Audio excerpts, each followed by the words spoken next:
We are rolling, so you may start whenever you like, sir. Well, if you want me to introduce it, welcome to the Real Truth in Lending.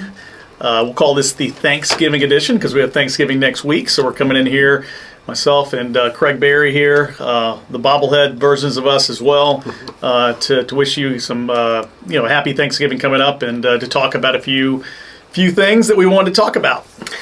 I'm digging it. And I think one of the things that we should start off with is, I like to give credit when credit is due. And the last video that we did, I asked you to predict the World Series. And you said, and I quote, Braves in 6. Did I? Really? Yes, I don't even remember saying that. It's on camera. Yeah, so good job. Completely forgot about that, but I'm glad it happened because I spent a lot of time watching it and going down there to the battery that we have here in Atlanta, which surrounds the stadium, and went to the stadium actually for the game. Game 6, which was away, but they put it up on the big screen. Oh, that's right. And probably they had about 20,000 people there, so it was about as exciting as you could be at a game without being there. Right. It was fun because you had a seat and everything was the same except for they weren't in the stadium. And I forgot that they did that, and I heard it was crazy. The craziness happened after they won because all those 20 to 25,000 people filed out to where there were another 20 and 25. There was about 50,000 people in the battery, and it was probably the craziest thing I've ever seen in the Atlanta. Being in Atlanta, so many people partying and going crazy, and music and news people everywhere. It was just pandemonium. So it wasn't necessarily something that was cool or fun. Was it a little scary? Well, I mean, not for me. I mean, my two teenage boys were with me. They're like, there was bottles flying. People were just drunk as hell and just crazy. But it was just crazy. I mean, it just wasn't out of control crazy. Right. It wasn't a riot, but it was people having fun and excited. They were elated, I should say. Well, you know what? They did have a reason to be.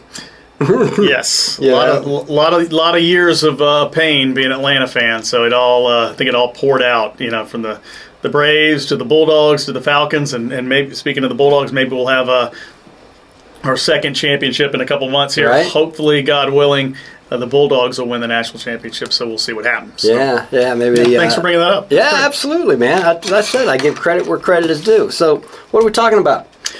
Well, as we approach Thanksgiving, this is the time of year that we usually do get the updates on the Fannie Mae loan limits. We also, about a week later, get the FHA loan limits. We've been receiving some big hints on where we think it's going to be. A lot of lenders have already gone and said, hey, we're going to do 625. Because it looks like it's going to be around $650,000. Fannie Mae loan limit, which is just incredible. I think when I started in the business, it was about $180,000 or something like that. So now we're way up into obviously the acceleration in values of homes is driving this among a few other things, but.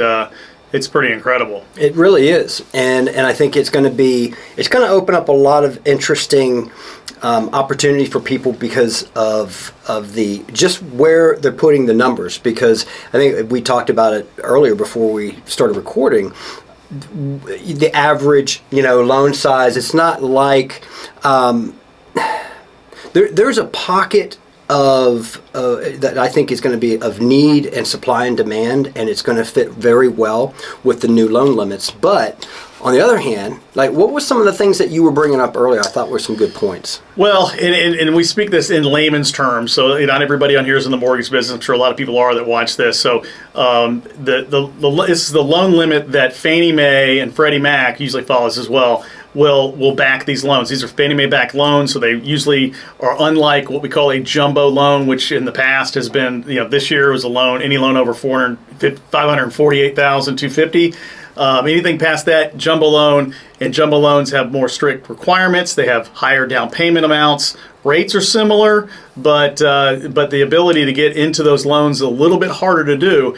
And what this does here with the Fannie Mae loan is, yes, it increases the amount of people that can get into a loan that size by a lot. Now, what I said to you earlier was, hey, a lot of people are looking at this going, great, hey, we can do a $650,000 loan, 5% down loan around a 670, whatever that ends up to be, 675 or whatever, creeping towards 700,000 purchase.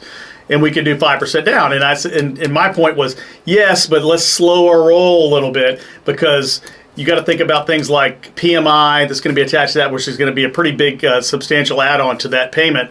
So it may reach more people that aren't as worried about his payment, but are more worried about down payment. So lower down payment, bigger house, but maybe higher payment because of that. That's very, very true.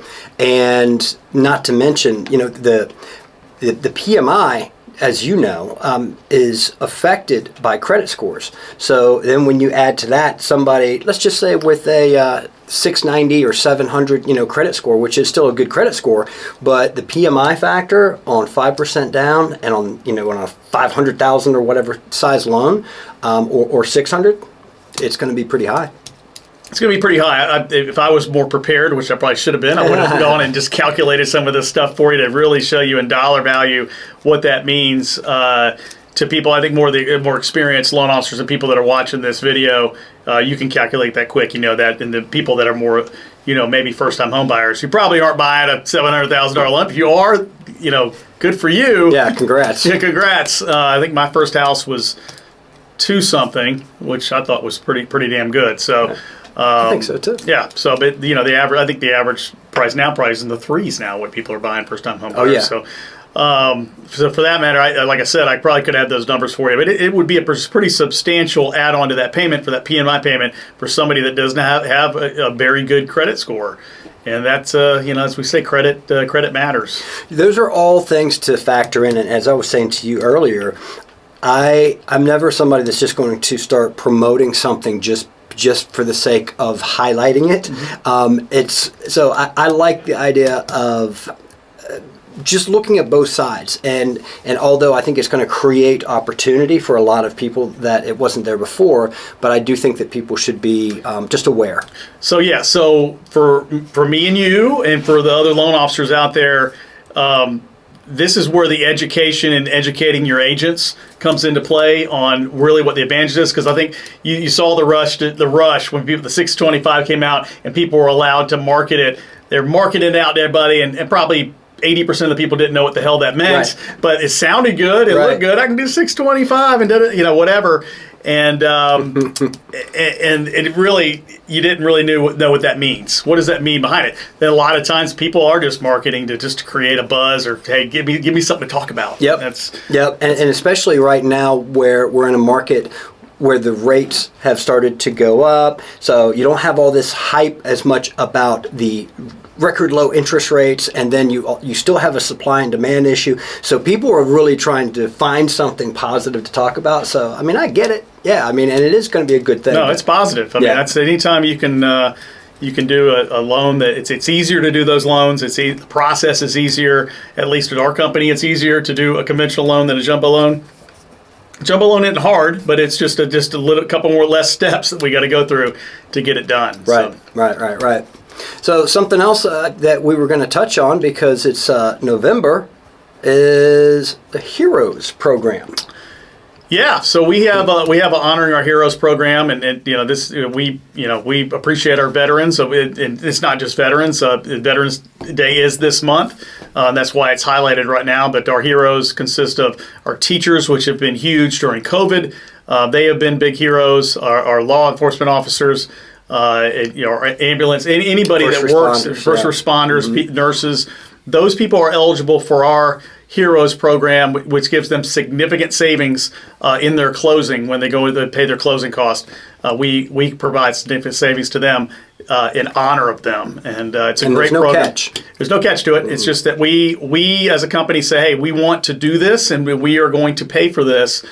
For our borrowers to have this. Yeah, it's a great little way. It's a very small way to give back and say thanks for service and things like that. But it's actually, I think that a lot of people think that whenever there's going to be some type of concession or giveaway or discount, that there's going to be something else where you're going to have to make up for it, like a higher interest rate or something like that. But that's not. It's actually a really, really good program.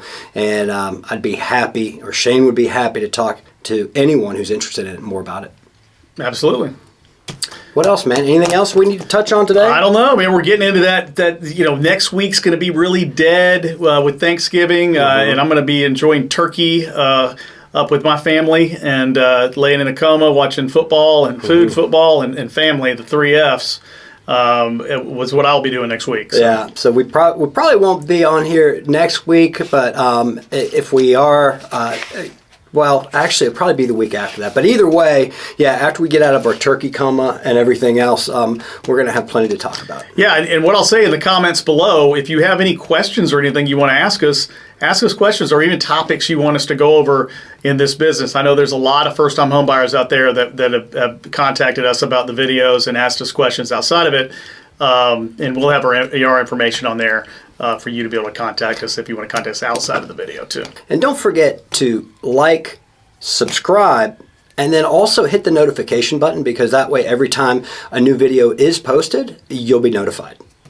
All right, I tell you clear to close, but you just closed it. Did you see the way I did that? Yeah, you closed it. So that's great. Okay, everybody. Well, hey, thanks for joining us. We will see you next time on The Real Truth in Lending. Bye.